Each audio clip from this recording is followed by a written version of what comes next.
কাপড় গো কাপড় লও আমি আনছিলাম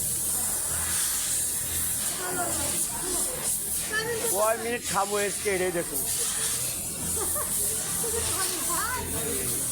একটু কাটা লাগছে রে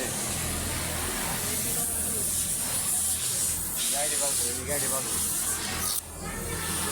গাইড আরো একটা আছে ওর কাছে দেখেন আরে ভাই ওই গাড়ি গাড়ি তাহলে গাইডে দাও না কে ও বস্তায় বস্তায় দেওয়া আছে চুরি করে 10-15 লোক আছে না একটাও নেই